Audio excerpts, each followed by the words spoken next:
مربي أيا غافرا.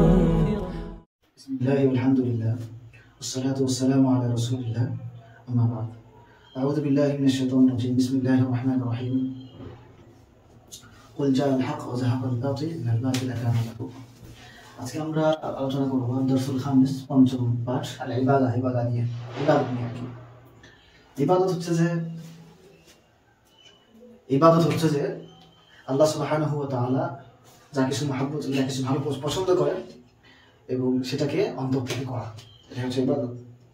তো আমরা ইবাদতের প্রথমে শাব্দিক অর্থ জানবো। তারিফুল ইবাদা, ইবাদতের শাব্দিক অর্থ লুগাতান আল-যুল ওয়াল খুযু, ঠিক আছে, অন্তর থেকে। এটা হচ্ছে যে নমনীয়তা, অন্তর থেকে এটার জন্য এটা করা।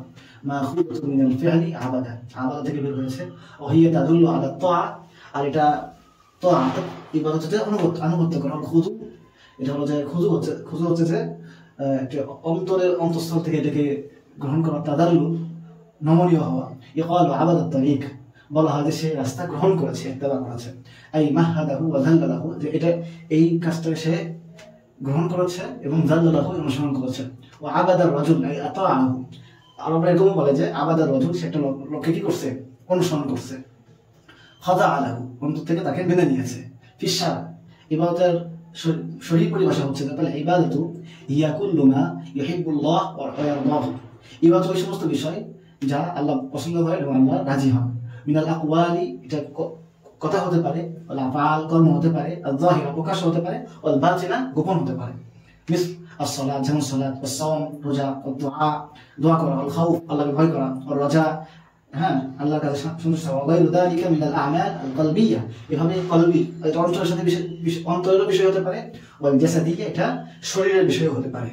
আল্লাতী ইয়াকসুদু বিহা তাকাররুব ইলাল্লাহি তাআলা, যাতে আমরা আল্লাহ সুবহানাহু ওয়া তাআলার কাছে যাওয়ার চিন্তা করি বা আগ্রহ প্রকাশ করি। তাহলে বোঝা গেল যে ইবাদত হলো যে এটা শুধুমাত্র নামাজ, সালাত, রোজা ইত্যাদি না। ইবাদত আপনার অন্তরের তাকওয়া, এটাও ইবাদত। অন্তর থেকে আপনি আল্লাহকে ভয় পাচ্ছেন, এটাও ইবাদত। ইবাদত অপ্রকাশ্যে হতে পারে, প্রকাশ্যে হতে পারে, ঠিক আছে। আপনি তাওয়াফ করতেছেন প্রকাশ্যে, এটা একটা ইবাদত। আপনি সালাত করতেছেন প্রকাশ্যে, এটা যেমন ইবাদত। তেমনই ভাবে আপনি রাতের বেলা, গভীর রাতে ফোন আপনার হাতে আছে, আপনি চাইলে ইউটিউব খুলে একটা মুভি দেখতে পারেন, কিন্তু দেখতেছেন না, এটা একটা ইবাদত, ঠিক আছে। এবং আপনি মুখে জিকির করতেছেন, মানে আপনার কম্বলের নিচে শুয়ে এবং কেউ দেখতেছেন, এটা একটা ইবাদত, ঠিক আছে। ইবাদত কল্পের বিষয় হতে পারে। কল্পের বিষয় কি হতে পারে? আপনি খারাপ কল্পনা না করে আল্লাহর ফিকির করতেছেন, আল্লাহ জিকির করতেছেন, আল্লাহ কল্পনা করতেছেন, এটা একটা ইবাদত, ঠিক আছে। তো এই জন্য ইবাদত কোনো খুশুসি বিষয় না যে এটা মসজিদে গিয়ে করতে হবে, এটা মাদ্রাসায় গিয়ে করতে হবে, বা এটা মক্কা শরীফে গিয়ে করতে হবে। এবার আপনার যে কোনো স্থানে, যে কোনো অবস্থায় ইবাদত করতে পারেন। এবং দিনের প্রত্যেকটা কাজ যা আল্লাহ সুবহানাহু ওয়া তাআলা আদেশ করছেন এবং আল্লাহ সুবহানাহু ভালোবাসেন, আল্লাহ সুবহানাহু পছন্দ করেন, সবকিছু ইবাদত, ঠিক আছে। আপনি যদি কাউকে কোনো বিষয়ে দাওয়াত দেন, এই দাওয়াতটা ইবাদত। আপনি যদি জিহাদের নিয়ত করেন, সেটা একটা ইবাদত। আপনি যদি ভালো কাজের নিয়ত করেন, সেটা একটা ইবাদত। আপনি ঘুমানোর পূর্বে বিসমিল্লাহ পড়লেন, এটা একটা ইবাদত। আপনি ওযু ইস্তেনজা করতে যে দোয়া পড়েন, এটা একটা ইবাদত। এবং এমনকি আল্লাহ রাসূল সাল্লাল্লাহু আলাইহি ওয়াসাল্লাম বলেছেন যে মুমিনের প্রত্যেকটা কাজই ইবাদত, সে যদি সুন্নাত তরিকে করে। অর্থাৎ আপনি যদি বাথরুম করেন, এই বাথরুমটা ইবাদত যদি আপনি সুন্নাত তরিকে বাথরুমে প্রবেশ করেন, এবং আপনার বসার তরিকা যদি কি হয়, সুন্নাত তরিকায় হয়। আপনি যে খানা খাচ্ছেন, এটাও ইবাদত হবে যদি আপনি কি খানা সুন্নাত তরিকায় খান। আপনি যে জগিং করতেছেন, এটাই ইবাদত হবে যদি এটা কি হয়, নিয়ত ভালো হয়, সুন্নাত তরিকায় হয়। আপনি কার চালাচ্ছেন, এটাই ইবাদত। আপনি ইনকাম করতেছেন, এটা আপনি ইবাদত। দোকানদারি করতেছেন, এটাই ইবাদত যদি আপনি এটা সুন্নাত তরিকায় করতে পারেন। এই জন্য মুমিনের প্রত্যেকটা কাজই ইবাদত যদি সে কি করে, এটা সুন্নাত তরিকায় করে, এবং প্রত্যেকটা কাজে তার কি আছে, বেনিফিট আছে, সওয়াব আছে। তো আসেন ইবাদতের বিষয়ে উলামায়ে কেরাম কি বলেন। আকওয়াল উলামা বিল ইবাদা, ইবাদতের ব্যাপারে উলামায়ে কেরাম বলতেছেন। ইবনে তাইমিয়া রাহিমাহুল্লাহ বলেন, العبادة اسم جامع لكل ما يحب الله ويرضاه من الأقوال والأعمال الظاهرة والباطنة। ইবাদত ওই সমস্ত বিষয় যা আল্লাহ সুবহানাহু ওয়া তাআলা পছন্দ করেন এবং রাজি হন। এটা কথা হতে পারে, কাজ হতে পারে, প্রকাশ হতে পারে, অপ্রকাশ হতে পারে। এই কথাটা তিনি বলেছেন কিতাবাতুল উবুদিয়্যাহ, ঠিক আছে। এটার এবং এটার 38 নম্বর পৃষ্ঠায় ইবনে কাইয়িম জাওযী রাহিমাহুল্লাহ বলেন, আল-ইবাদাতু তাজমাউ কামালুল মাহাব্বাতি ওয়া কামালুল যুল্লি ওয়াল খুযুই, ঠিক আছে। ইবাদত হচ্ছে যে এটা একটা গভীর কথা। এটার অধীনে হচ্ছে যে কামালুল মাহাব্বা, এখানে মহাব্বত থাকতে হয়, এবং হচ্ছে যে এখানে আনুগত্য, মানে এখানে নিজেকে সঁপে দেওয়া, অর্পণ করার বিষয়টা থাকতে হয়, এবং খুশু থাকতে হয়, খুশু থাকতে হয়, ঠিক আছে। তামান আহাব্বা শাইআন ওয়া লাম ইয়াখদা, কেউ কোনো বিষয়কে মহব্বত করে, যেমন আমি নামাজ পড়াকে মহব্বত করি, নামাজ পড়তে ভালোবাসি, কিন্তু নামাজের মধ্যে আমার একনিষ্ঠতা নাই, ওয়া লাম ইয়াখদা, সে একনিষ্ঠ না, লাহু লাম ইয়াকুন আবিদান লাহু, সে ইবাদতকারী হবে না। ওমান খাযাআ লিশাইইন, অথবা কেউ একনিষ্ঠ দুনা আন ইউহিব্বাহু, তবে সে বিষয়টা পছন্দ করে না, মহব্বত করে না, যেমন আমি নামাজ পড়তেছি, নামাজে আমি একনিষ্ঠ আছি, কিন্তু আমি নামাজকে অন্তত মহব্বত করি না, লাম ইয়াকুন আবিদান লাহু, তাহলে সে কি হবে না, ইবাদতকারী হবে না, হাত্তা ইয়াস্তামিআ ফীহি আল-আমরান, যতক্ষণ পর্যন্ত মহব্বত এবং একনিষ্ঠতা দুই বিষয় এখানে না থাকে। ইমাম শাফি রাহিমাহুল্লাহ বলেন, এটা উনি বলছেন ইমাম ইবনে কাইয়িম রাহিমাহুল্লাহ মাদারিজুস সালিকিনের 1 নম্বর খণ্ডের 199 পৃষ্ঠায় বলেছেন। ইমাম শাফি রাহিমাহুল্লাহ বলেন, যা আনহু ফি কিতাবিল তিনি কিতাবুল উম্মের মধ্যে বলেছেন 1 নম্বর খণ্ডের 259 নম্বর পৃষ্ঠায়, আল ইবাদাতু তাআতুল্লাহ বিইমতিসালি আওয়ামিরিহি ওয়াসতিনাবু নাওয়াহিহি আলা ওয়াজহিল ইখলাস, ইখলাসের সহিত আল্লাহ সুবহানাহু ওয়া তাআলার ইত্তেবা করা, তিনি যা আদেশ করছেন তা পালন করা, আর তিনি যা নিষেধ করছেন তা থেকে বিরত থাকা। ঠিক আছে, এবারে ইমাম কুরতুবী রাহিমাহুল্লাহ তাফসীরের জামিউল আহকামের মধ্যে বলেন 1 নম্বর খণ্ডের 225 নম্বর পৃষ্ঠায়, আল ইবাদাতু তাআতুন বিইমতিসালি মা আমারা বিহি আলা সুন্নতি রাসূলিহি, ইবাদত হচ্ছে যে আল্লাহ সুবহানাহু ওয়া তাআলার নির্দেশসমূহ ইত্তেবা করা, রাসূলের সুন্নাত তরিকায়, রাসূলের তরিকা। ঠিক আছে, এরপর আসেন কায়দাতুল ইবাদাত আত-তাওকীফিয়াতুন, ইবাদত হচ্ছে একটা মানে এটা এটা হচ্ছে যে সীমাবদ্ধ বিষয়, ইবাদত নতুন করে আবিষ্কার করা যায় না, বরং এটা আল্লাহ সুবহানাহু ওয়া তাআলা যেভাবে বলছেন, রাসূল সাল্লাল্লাহু আলাইহি ওয়াসাল্লাম যেভাবে দেখাই দিয়েছেন ওইভাবে বলতে হয়। ফালা ইয়াশরা মিনহা শাইউন ইল্লা বিদালিলিন মিনাল কিতাবি ওয়াস সুন্নাহ, কোরআন সুন্নাহ ছাড়া অন্য কোনো জায়গা থেকে ইবাদত শরীয়ত সম্মত হয় না। যদি কোরআন সুন্নাহ ছাড়া অন্য কোনো জায়গা থেকে ইবাদত নেই, তাহলে সেটা হয় বিদআত।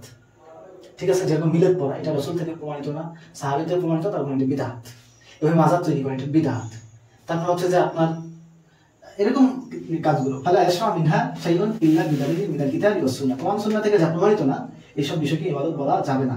ওয়ালা মিয়াশরা এবং ওমালা মিয়াশরা, এবং ঠিক একই সাথে ইয়াতাবাদ বিদআতুন মারদুদা, হ্যাঁ, এবং কোরআন সুন্নাহ থেকে যা প্রমাণিত না সেই কথাগুলোকে, সেই কাজগুলোকে, সেই ইবাদতগুলোকে আমরা বিদআতুন মারদুদা, প্রত্যাখ্যাত বিদআত হিসেবে গ্রহণ করি।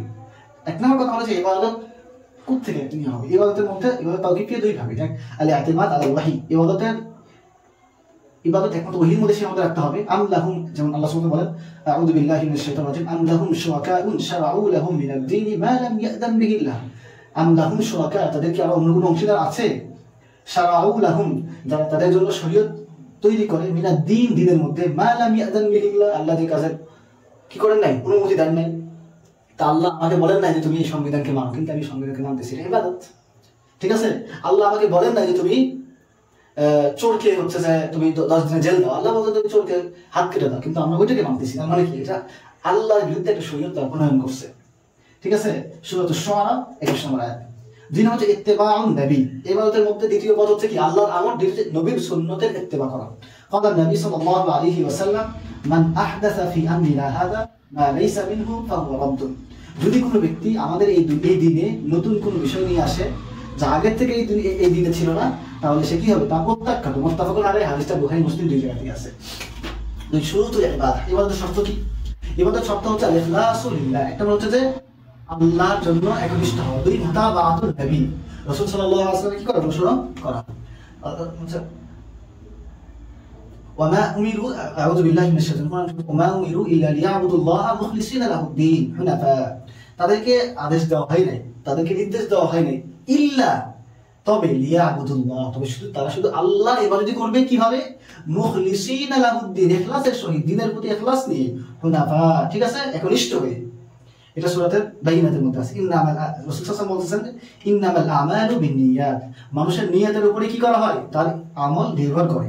ওয়া ইন্নামা লিকুল্লি ইমরিইন, প্রত্যেকটা বিষয়, মা নাওয়া, মানে প্রত্যেকটা ব্যক্তির বিষয়কে তার নিয়তের উপরে নির্ভর করা হবে। মুত্তাফাকুন আলাইহি, হাদিসটা বুখারী মুসলিম দুই জায়গাতেই আছে। মুতাবাআতুর রাসূল সাল্লাল্লাহু আলাইহি ওয়াসাল্লাম, 2 নম্বর বিষয় হচ্ছে যে আল্লাহর রাসূলের ইত্তেবা করা।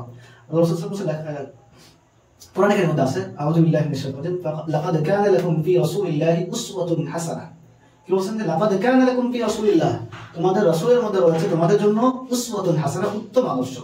এবং রাসূল সাল্লাল্লাহু আলাইহি ওয়াসাল্লাম বলেছেন, ওয়াকালা নবী সাল্লাল্লাহু আলাইহি ওয়াসাল্লাম, মান আমিলা আমালান লাইসা আলাইহি ফাহুয়া আমরুনা ফাহুয়া রাদ্দুন, যে ব্যক্তি মান আমিলা, যে আমল করবে, আমিলা লাইসা আলাইহি আমরুনা, যে কাজের উপর আমাদের কোনো নির্দেশ নেই, অর্থাৎ যে কাজের ব্যাপারে আমরা বলি নাই, ফাহুয়া রাদ্দু, এই কাজটা প্রত্যাখ্যাত হবে। আর কানুল ইবাদত, এই বলতে রকম কি, ইবাদতের রকম হচ্ছে যে কামালুল হুব্বি লিল মাবুদ, একটা হচ্ছে যে আল্লাহর জন্য মহাব্বত থাকা, ঠিক আছে, ওই কামাল হুব মহাব্বতের পূর্ণতা থাকা, কামালুর রদা এই এবারে সন্তুষ্টি থাকা, যে আমি সন্তুষ্ট আকারে ইবাদত করতেছি, কামালুল খাউফ লিল্লাহ আল্লাহর সাথে ভয়, আল্লাহকে ভয় করে ইবাদতটা করা। দেখ আজকে আমাদের আলোচনা এই পর্যন্তই, বেশি না, আমার কাছে অনেক ইয়ে আছে কিন্তু আল্লাহ সুবহানাহু ওয়া তাআলা তৌফিক দান করেন। আসসালামু আলাইকুম।